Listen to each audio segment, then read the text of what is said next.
عەبدوڵڵا عەبدوڕەحمان عەبدوڵڵا ناسراو بە ئاشتی ئەورامی لەگەڵ دروستبوونی وەزارەتی سامانە سروشتیەکان لەسەر پشکی پارتی بۆ ماوەی 10 ساڵە ئەو پۆستە بەڕێوە دەبات. بەڵام لە ئێستادا کارێمی کوردستان لە قەیرانێکی قوڵی داراییدایە. ئاشتی ئەورامی لە هەموو کەسێک بێدەنگترە و نزیکەی ساڵێکە لە میدیاکانەوە دەرنەکەوتووە. لە ئێستاشدا ڕەخنەکان لەو وەزیرە حەزب بە ڕکابەرەکانی تێپەڕاندووە و ژمارەیەک لە بەرپرسانی پارتیش کەوتونەتە ڕەخنەبارانکردنی.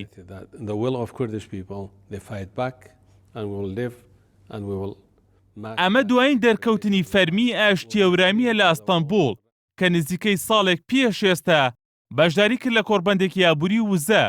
لە کۆڕبەندەکەدا وەک مژدەیەک بۆ وڵاتیانی هەرێم و باشبوونی دۆخی ئابووری ڕایگەیاند تا کۆتایی ساڵی 2016 هەرێمی کوردستان دەتوانێت ڕۆژانە 1 ملیۆن بەرمیل نەوت هەناردە بکات.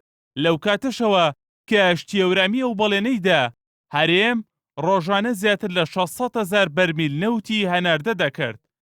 بەڵام ئێستا نەک ئاستی هەناردەی نەوت بەرز نەبووەتەوە، بەڵکو بەپێی دوایین راپۆرتی وەزارەتی سامانە سروشتیەکان بۆ 411,000 بەرمیلی ڕۆژانە دابەزیوە.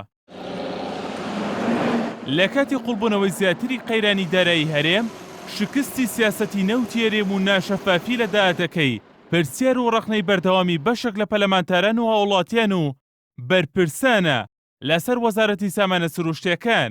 بەڵام کەسی یەکەمی ئەم وەزارەتە دەرناکەوێت و وەڵامی ڕەخنەکان بداتەوە.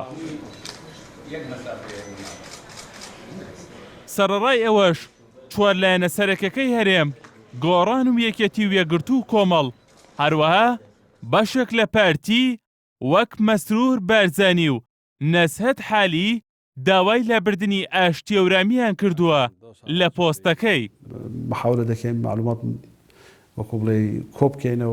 نەزهەت حالی ئەندامی سەرکردایەتی پارتی کاوکات بەرپرسی ئاژانسی پاراستن و زانیاری پاراستنە دەڵێت پارتی حکوومەتی هەرێم باجی وەزارەتی سامانە سروشتیەکان و بەتایبەت باجی بێوەڵامی ئاشتی ئەورامی دەدەن. وەک ئەندامەکەی سەرکردایەتی پارتی دەڵێت ئەگەر وەزارەتی سامانە سروشتیەکان و خودی ئاشتی ئەورامی بەو شێوەیە بێدەنگ بن، قەیرانەکانی ئێستا هەرێمی کوردستان قوڵتر دەبنەوە. زۆر بەداخەوە ئیلتیزامیان بەو ڕێککەوتنەش نەکرد. لێدوانی ئەو بەرپرسەی پارتی لەسەر وەزارەتی سامانە سروشتیەکان و ئاشتی ئەورامی بە یەکەم لێدوانی فەرمی بەرپرسێکی باڵای پارتی دادەنرێت لەسەر دۆسەی نەوت و وەزارەتی سامانە سروشتیەکان. عافیە ئەوەیە بیان وەگرێ. هونەر ئەحسان، NRT. So that render it useless in the